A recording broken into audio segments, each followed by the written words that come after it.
ETF index mutual funds నేర్చుకుని stock మార్కెట్లో రాణించాలనుకుంటున్నారా? వెంటనే ఈ నెంబర్కి కాల్ చేయండి. అమ్మా నమస్కారం అమ్మా. నమస్తే అమ్మా.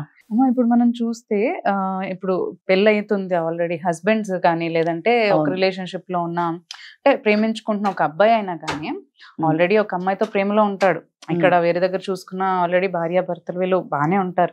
అయినా కానీ ఆ మగవాడు అంటే ఆ పెళ్ళైన మగవాడు కావచ్చు, ప్రేమిస్తున్న అబ్బాయి కావచ్చు, వేరే అమ్మాయిలకి అట్రాక్ట్, అమ్మాయిలు అంటే అది కూడా పెళ్ళైన ఆడవాళ్ళనే తోటే రిలేషన్షిప్ అనేది పెట్టుకుంటున్నారు, ఎక్స్ట్రా మ్యారిటల్ అఫైర్స్ అనేది వెళ్తున్నారు అనమాట. అది ఎందుకు జరుగుతుంది అంటారు? అసలు జోక్గా చెప్పుకోవాలంటే ఏ విషయంలోనే ఎక్స్పీరియన్స్ అడుగుతారు. ఇప్పుడు మీకు సర్వీస్లో కావాలంటే నీకు ఎంత ఎక్స్పీరియన్స్ ఉంది ఉద్యోగంలో అడుగుతారు. నేను సరదాగానే చెప్తున్నాను. అలాగే పెళ్ళైన అమ్మాయి అంటే అమ్మాయి కొంత ఎక్స్పీరియన్స్ ఉంటుంది భర్తతో, జోక్గా అనుకుంటే. బట్ ఫ్యాక్ట్ ఏంటంటే, అంటే నాకు అర్థమైనంత వరకు ప్రతి మనిషికి ఒక చేంజ్ కావాలి. చెప్పాను ఇదివరకు కూడా మీకు, పూరి దోశ బాగా ఈ హోటల్ ఆ హోటల్ చేంజ్ ఎలా అయిపోయిందో ఇప్పుడు మనుషుల్లో కూడా చేంజ్ కోరుకుంటున్నారు. ఈయనకి ఆల్రెడీ ఒక రిలేషన్షిప్లో ఉండొచ్చు, ఒక అమ్మాయిని లవ్ చేసి ఉండొచ్చు, కానీ ఈ లవ్ అనేది ఎలా ఉంటుందంటే అవతల వాళ్ళకి తేలిగ్గా మారిపోతుంది. ఇంకొక అమ్మాయిని చూస్తే అట్రాక్షన్ ఉంటుంది. అమ్మాయి పెళ్ళి అయితే అయి ఉండొచ్చు, నాకేం నష్టం, నేనేం పెళ్లి చేసుకోవట్లేదు కదా, వాడుకోవడానికి సరదాకి, నా సరదా తీరడానికి అమ్మాయి పెళ్ళి అవ్వడంతో సంబంధం లేదు అన్న భావన జనాల్లో ఎక్కువ ఉంటుంది. ఇదివరకు ఏంటంటే అమ్మో ఆవిడ పెళ్ళైన స్త్రీ తప్పు అన్న భావన వీళ్లలోనూ ఉండేది. నేను పెళ్ళైన దాన్ని పరాయి మగాడికి అట్రాక్ట్ అవ్వకూడదు అన్న భావన ఆవిడలోనూ ఉండేది. ఇప్పుడు ఆ భావన పిల్లలు ఉన్నారంటే ఇంకా అసలు ఆ భావన ఇద్దరికీ లేదు, ఈయనకి లేదు ఆవిడకి లేదు. పిల్లల్ని చంపేసి ప్రియుడి కోసమని ప్రియుడితో కలిసి చంపేసిన ఆడవాళ్ళు ఎంతమంది ఉన్నారు? అసలు ఆశ్చర్యం వేస్తుంది, ఇంత క్రూరంగా ఆడవాళ్ళు ఎలా మారిపోతున్నారు. రీసెంట్ గా కూడా ముగ్గురు పిల్లల్ని చంపేసి ఆవిడ మేడ నుంచి దూకేసింది. అంటే చంపడానికి చావడానికి కూడా వెండియట్లేదు ఎవరైనా సరే. చంపడం ఎంత తేలికో చావడం కూడా అంతే తేలిక. చచ్చిపోవడానికి భయం లేదు, చంపేయడానికి భయం లేదు. అంత క్రూరంగా ఎలా మారిపోతున్నారు మనుషులు అంటే క్రూరత్వం బాగా ఎక్కువ కనబడుతోంది లేడీస్లో ముఖ్యంగా. అది ఎందుకు అంటే అది maybe it is a psychological disorder అయి ఉండాలి, లేదా అది సైకాలజిస్టులే చెప్పాలి దాన్ని విశ్లేషించి దానికి కారణం ఏమై ఉంటుంది అనేది. అంచేత ఆ అమ్మాయికి పెళ్ళి అయిందా లేదా అనేది వీడికి అనవసరం, వీడికి కావాల్సింది ఎంజాయ్మెంట్. అది పెళ్ళి అయితే కాకపోతే అదేం కన్య కావాలని వీడు కోరుకోవట్లేదు కదా. అంచేత ఎవరో ఒకరు అంటే ఏమైనా కాంప్లికేషన్స్ వస్తాయని కూడా వీళ్ళు భయపడట్లేదు, దగ్గర నుంచి వస్తాయనో. అదే అమ్మాయి సమస్య కదా, వీడికి కాదు కదా సమస్య. అమ్మాయిది ఇప్పుడు కాపురం పోతుందేమో రేపు పొద్దున భర్తకు తెలిస్తేనే భయం ఆమెకు ఉండాలి. కొన్నాళ్ళకి వీడితో బాగా ఇంటరాక్ట్ అయిపోయి వీడి మీద మోజు పెరిగిపోయి మొగుడిని చంపేసిన వాళ్ళు ఉన్నారు, పిల్లలు చంపేసిన వాళ్ళు ఉన్నారు. అంచేత అంటే ఇప్పుడు ఈ అట్రాక్షన్ ఇదంతా దేనికమ్మా? సెక్స్కే కదా. ఎటొచ్చి ఎటు తిరిగినా కూడా ఈ అట్రాక్షన్ దేనికోసం? 60-70 ఏళ్ళ వాళ్ళని ఎందుకు ప్రేమించట్లా? కేవలం 25-30 వాళ్ళని ఎందుకు ప్రేమిస్తున్నావు? చెట్టు చివరి ప్రేమించిన వాడు దూరంగా ఉండి మాట్లాడుతున్నామా? లేదు, రిలేషన్ పెట్టుకుంటున్నారు, ఫిజికల్ రిలేషన్ పెట్టుకుంటున్నారు. ఈ ఫిజికల్ రిలేషన్ అట్రాక్షన్ కోసమని ఇన్ని దరిద్ర పనులు చేస్తున్నారు. ఆత్మ నిగ్రహం అన్నది ఉండాలి. అది చెప్పడం చాలా కష్టమే, కానీ ఆ కంట్రోల్ ఉండాలి. ఆ కంట్రోల్ ఎప్పుడైతే లేదో ఎవరిని చూస్తే వాళ్ళకి టెంప్ట్ అయిపోతావు అంతే. వాడు డబ్బు ఉంటే టెంప్ట్, వాడు అందంగా ఉంటే టెంప్ట్, వాడు ఏజ్లో ఉంటే టెంప్ట్ అయిపోవడం, వెళ్ళిపోవడం అంతే. అసలు ఒక క్యారెక్టర్ అనేది లేదు. అంటే మనిషికి ఒక దాన్ని ఏమంటారు, అది కరెక్ట్గా ఏం చెప్పాలో, నిగ్రహం అనేది ఉండాలి. శీలం అంటారు తెలుగులో. ఆ శీలం అనేది ఉండాలి. అది పోతే మనం సర్వం పోయినట్టేన భావం పూర్వం ఉండేది, ఇప్పుడు లేదు. ఇప్పుడు లేదు. 3-4 తిరిగేసి 5వ వాడిని పెళ్లి చేసుకున్న వాళ్ళు ఉన్నారు. మరి లివింగ్ రిలేషన్ లో అంతే కదా. అంచేత క్యారెక్టర్ అనేది ఉండాలి, ఆత్మ నిగ్రహం అన్నది ఉండాలి, కంట్రోల్ ఉండాలి. నేను తప్పు చేస్తున్నాను, ఈ భావన తప్పు, నన్ను నేను కంట్రోల్ పెట్టుకోవాలి అని అట్రాక్షన్ వచ్చినప్పుడు ఆ కంట్రోల్ పెట్టుకోగలిగితే వాళ్ళ మీద వాళ్ళు విజయం సాధించినట్టే. మన మీద మనకి విజయం సాధించే పట్టు మన మనసు మీద మనకు లేకపోవటం అనేది పెద్ద దౌర్భాగ్యం. అంచేత ఎవరిని చూసినా అట్రాక్ట్ అయిపోతారు. వాడు ఎర్రగా బొరగా ఉంటే అట్రాక్ట్ అయిపోతారు, అందంగా ఉన్నాడు, డబ్బుండి కార్లలో తిరుగుతుంటే అట్రాక్ట్ అయిపోతారు. అంటే డబ్బుకి కార్లకి అందానికే ఇస్తున్నావు తప్ప నీ భర్త ఉన్నాడు, పిల్లలు ఉన్నారు అని ఎందుకు ఆలోచించట్లా?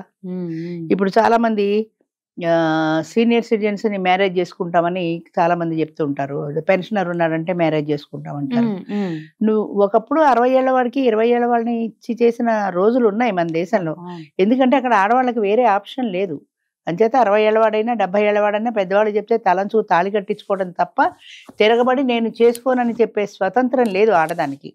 ఇప్పుడు స్వతంత్రం వచ్చేసింది, ఆర్థిక స్వతంత్రం కూడా వచ్చేసింది. నేను అని చేసుకోను, నాకు నచ్చినా నేను చేసుకుంటా, నా జీవితం నా ఇష్టం, ముఖ్యంగా నా జీవితం, నా పెళ్ళి, నా ఇష్టం. పూర్వం పెళ్లి అంటే 2 కుటుంబాల కలయిక అని ఉండేది. 2 కుటుంబాలు మంచి చెడ్డలు అటేటి తరాలు ఇటేటి తరాలు చూసి మాట్లాడుకొని చేసేవారు. వీళ్ళు తలంచు తాడు కట్టించుకున్నాడు. ఇప్పుడు అది అసలు కుటుంబాల కలయిక పోయిపోయింది. నా పెళ్లి నా ఇష్టం, నాకు నచ్చినవాడిని నేను చేసుకుంటాను, నీకు ఇష్టమైతే రా, కష్టమైతే మాని, రమ్మంటే మీ ఇంటికి వస్తా, లేదంటే నేను హాస్టల్లో ఉంటా అనే వ్యక్తి స్వాతంత్రము, వ్యక్తి స్వేచ్ఛ ఎప్పుడైతే వచ్చిందో మనకి ఏదైనా ఇవాళ చీర నచ్చితే ఆ చీర కొనుక్కుంటాం, డ్రెస్ నచ్చితే డ్రెస్ కొనుక్కుంటాం, వాడు నచ్చితే వాడితో వెళ్ళిపోతాం. చీరలు మార్చినంత తేలిగ్గా మగవాళ్ళని ఎప్పుడైతే ఆడది మార్చిందో దాని క్యారెక్టర్ అప్పుడే పోయింది. వీడి నష్టం ఏముంది, వీడికి ఎలాగూ వేరే సంబంధం వేరే లవరో వీడికి ఎలాగూ ఉన్నారు, ఏదో ట్రై చేశాడు పడుతుందేమో అని, పడింది వాడుకుంటాడు అంతే, వద్దంటే వెళ్ళిపోతాడు అంతే. వాడికి ఏం నష్టం లేదు కదా. కానీ ఈ అమ్మాయి జీవితం నష్టం అవుతుంది కదా, కేవలం వాడి మీద ఉండే మోజుతో ఆ కోరికను కంట్రోల్ చేసుకోలేక వాడికి ఎడిక్ట్ అవుతున్నావు. నీ భర్త ఉన్నాడు, నీ సంసారం ఉంది, 2-3 బిడ్డలు పుట్టారు, వాళ్ళ కోసమైనా నీ జీవితాన్ని నువ్వు ఎందుకు మార్చుకోవు, ఎందుకు కంట్రోల్ చేసుకోవు? పిల్లలంటే సర్వస్వం త్యాగం చేసి వాళ్ళ ప్రాణాలు సైతము తల్లి లెక్క పెట్టేది కాదు, పిల్లలే ముఖ్యమని. ఇప్పుడు పిల్లల్నే చంపేస్తున్నారు. ఇంకా అసలు తల్లి ఎక్కడా, దాని తల్లి అని ఎలా అంటాం మనం? అట్లా అయిపోయింది ప్రపంచం. అది ఆ change it maybe psychological disorder అనుకుంటాను నేనైతే. అది అంటే మగవాళ్ళు అయినా కానీ ఎందుకు అలా అంటే పెళ్ళైన ఆడవాళ్ళని అట్రాక్షన్ అదే ఒకటి ఏంటంటే ఎక్స్పీరియన్స్ అది వచ్చి మనల్ని మళ్ళీ పెళ్లి చేసుకోమని అడగరు అని కూడా ఉంటదేమో ఒక థాట్. అది కూడా ఉండొచ్చు, మళ్ళీ నన్ను పెళ్లి చేసుకోమని అడగదు కదా అని. అడిగినా అడుగుతుంది, వాడిని చంపేసి నేను పెళ్లి చేసుకుంటాను, అలా కూడా ఉన్నాయి కదా, అలా కూడా ఉన్నారు కదా, రకరకాలు ఉన్నారు మనుషులు. వాడికి చేంజ్ కావాలి, అది ఒకటే. వాడికి ఇది దోశ రేపు ఇడ్లీ ఎల్లుండి పూరి అన్నట్టుగా ఒక చేంజ్ కావాలి. ఈ అమ్మాయితో రిలేషన్ ఎలా ఉంటుందో, ఈ అమ్మాయితో ఫిజికల్ రిలేషన్ ఎలా ఉంటుందో అన్న ఇది తప్ప వేరే ధ్యాస లేదు. అది పెళ్ళైనాడిది ఎలా వెళ్తామో, పాపం పుణ్యం అన్నీ ఎప్పుడో పోయినాయి. అంచేత మరి చేంజ్. అమ్మాయి నా సొమ్మేం పోయింది, అది భర్త ఉండి పిల్లలు ఉండి దానంతా అది నువ్వే కావాలని వస్తే మగాడిని నేనెందుకు కాదంట అన్న ధోరణి కూడా ఉంది మగవాళ్ళలో.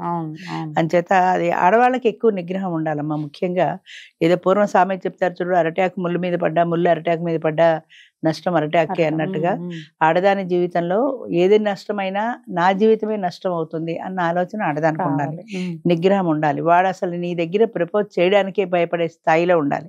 ముఖ్యంగా ఈ ఉద్యోగాలు వచ్చిన తర్వాత కాఫీలు తాగుతూ ఆఫీసుల్లో కాఫీలు టీలు ఫ్రీ కదా, అక్కడ మొదలెడతారు పరిచయం. అక్కడి నుంచి క్లబ్ గెడుతుంది, హోటల్లో కలుసుకోవడం పెడుతుంది, పార్టీలు గడుతుంది, పబ్బులు గడుతుంది.